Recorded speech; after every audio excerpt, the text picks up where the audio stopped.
Famous playback singer Lata Mangeshkar के बारे में आपने सुना होगा कि जब वो 33 साल की थी तो उन्हें जहर दिया गया था।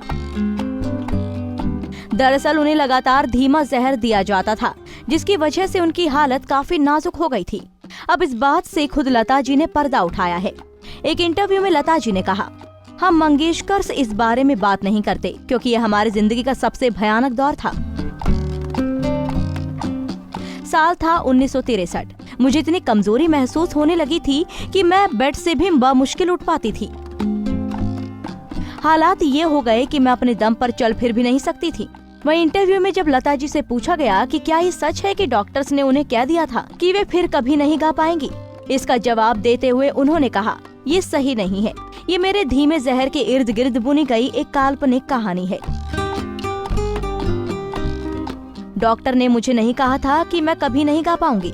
मुझे ठीक करने वाले हमारे फैमिली डॉक्टर आरपी कपूर ने तो मुझसे ये तक कहा था कि वे मुझे खड़ी करके रहेंगे। लेकिन मैं साफ कर देना चाहती हूँ कि पिछले कुछ सालों में ये गलतफहमी हुई है। मैंने अपनी आवाज नहीं खोई थी। लता जी ने कहा कि वो डॉक्टर कपूर के इलाज के बाद ठीक हुई। उन्होंने कहा, इस बात की पुष्टि हो चुकी थी कि मुझे धीमा जहर दिया गया था। डॉक्टर कपूर का ट्रीटमेंट और मेरा दृढ़ संकल्प मुझे वापस ले आया। 3 महीने तक बेड पर रहने के बाद मैं फिर से रिकॉर्ड करने लायक हो गई थी। लता जी बताती हैं, हेमंत दा घर आए और मेरी माँ की इजाजत लेकर मुझे रिकॉर्डिंग के लिए ले गए। उन्होंने माँ से वादा किया कि किसी भी तरह के तनाव के लक्षण दिखने के बाद वे तुरंत मुझे घर वापस ले आएंगे।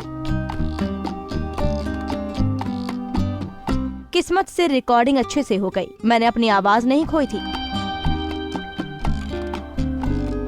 बता दें कि इस किस्से के बाद लता जी ने कहीं दीप जले कहीं दिल गाना गाया था, जो कि हेमंत कपूर ने कंपोज किया था।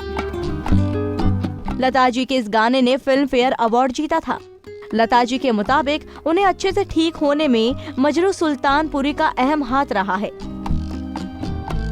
उन्होंने कहा, मजरू साहब हर शाम घर आते और मेरे बगल में बैठकर कविताएं सुनकर मेरा दिल बहलाया करते थे।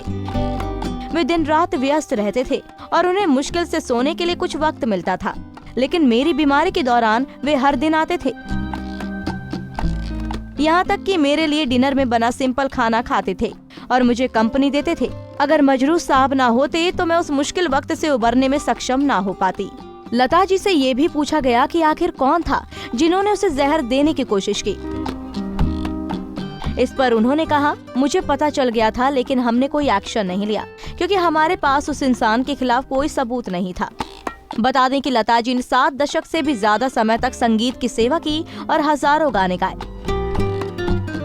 लता जी 91 साल की हो गई हैं। लता जी के गाने आज भी लोग काफी पसंद करते हैं।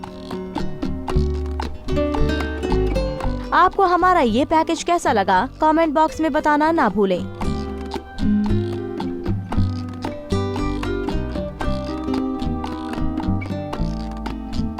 नारी से जुड़ी मोर अपडेट्स के लिए हमारे इंस्टाग्राम को फॉलो, फेसबुक को लाइक और यूट्यूब चैनल सब्सक्राइब करना ना भूलें।